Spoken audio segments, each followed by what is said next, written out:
Dalam 3 tahun terakhir, pemerintah Provinsi Sulawesi Tenggara terus memantapkan langkah demi langkah akselerasi dalam rangka mewujudkan visi pembangunan Sulawesi Tenggara tahun 2018-2023, yaitu terwujudnya Sulawesi Tenggara yang aman, maju, sejahtera, dan bermartabat, yang diimplementasikan dalam 4 misi pembangunan, yakni upaya peningkatan kualitas hidup masyarakat, memajukan daya saing wilayah, mendorong birokrasi pemerintah provinsi yang modern, serta meningkatkan konektivitas dan kemitraan antar pemerintah, swasta, dan masyarakat.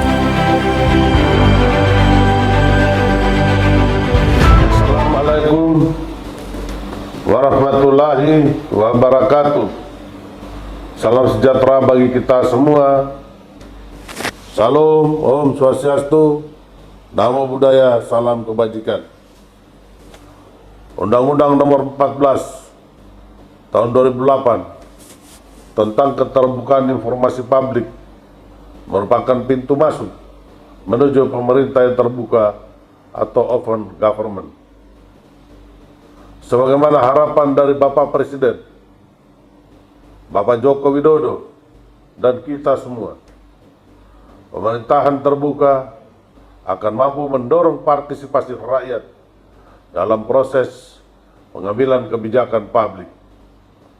Oleh karena itu, saya Haji Ali Mazi Sarjana Hukum, Gubernur Sulawesi Tenggara, selaku wakil pemerintah pusat di daerah, berkomitmen penuh untuk mendorong transformasi menuju pemerintahan yang terbuka untuk mematuhi tuntutan masyarakat agar pemerintah responsif terhadap berbagai keluhan dan aspirasi yang ada. Saya meminta agar seluruh organisasi perangkat daerah di lingkup pemerintah Provinsi Sulawesi Tenggara senantiasa berinovasi dan berkolaborasi bersama seluruh stakeholder yang ada untuk meningkatkan kualitas pelayanan publik yang ditandai dengan pelayanan yang mudah, cepat, dan transparan. Sekian dan terima kasih. Billahi taufiq wal hidayah. Wassalamualaikum warahmatullahi wabarakatuh. Om Santi, Santi, Om Salam. Sulawesi Tenggara juga menjadi provinsi ketiga secara nasional yang mengaplikasikan I-Perda, kabupaten dan kota se-Sulawesi Tenggara, dan di-launching bertepatan dengan hari ulang tahun Sulawesi Tenggara 27 April 2021 lalu. Saat ini, seluruh pihak yang berkepentingan dapat mengakses peraturan perundangan di Sulawesi Tenggara pada www.jdih.profsultra.go.id, termasuk informasi mengenai jumlah aset tanah dan bangunan milik pemerintah provinsi yang telah dimenangkan maupun masih dalam proses penyelamatan atau pemulihan, seperti lokasi P2ID dan tanah seluas 5.525.270 meter persegi di Nanga-Nanga. Seluruh kabupaten kota dan si sekretariat dewan itu sudah terintegrasi dalam JDIH ini. Nah, apabila masyarakat membutuhkan produk-produk hukum itu, tidak perlu lagi nanti datang ke DPRD, datang ke Biro Hukum, datang ke kabupaten kota. Cukup membuka laman ini aja sudah selesai. Jadi ini mempercepat. Pemerintah Sulawesi Tenggara juga terus melakukan berbagai upaya untuk meningkatkan pelayanan publik kepada masyarakat melalui berbagai terobosan sehingga mudah diakses oleh masyarakat.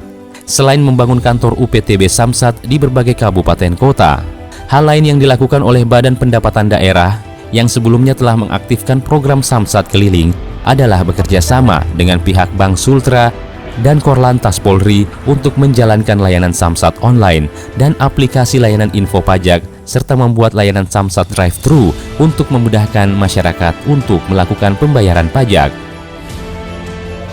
Badan Pendapatan Daerah Provinsi Sulawesi Tenggara itu punya beberapa inovasi layanan maupun inovasi informasi. Yang pertama adalah Samsat keliling.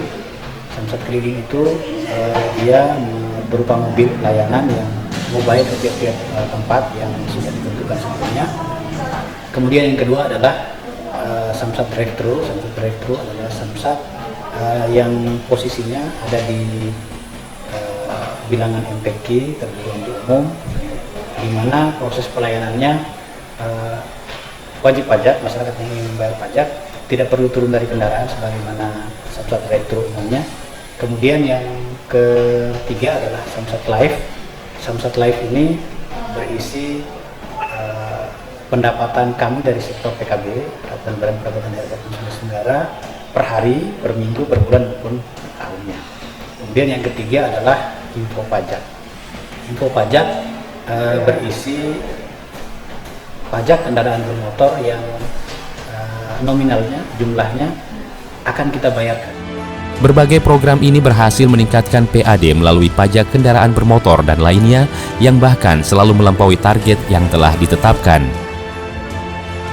Ini yang saya bisa inovasi itu adalah pajak kendaraan bermotor.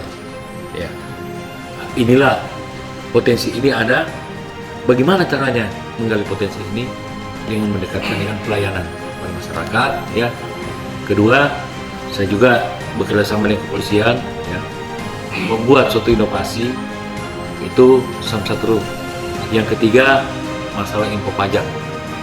Info pajak ini sangat membantu ya masyarakat untuk mengetahui berapa besar sebenarnya pajak kendaraan bermotor dia yang harus dibayar per tahun berjalan. Manfaat yang kita dapatkan ya bagi kami jelas penerimaan kami meningkat. Drive-thru ini sangat memudahkan. Pertama juga cepat tanpa perlu ngantri. Terus ya langsung jadi seperti ini. Tidak cukup 5 menit ya 10 menit langsung jadi.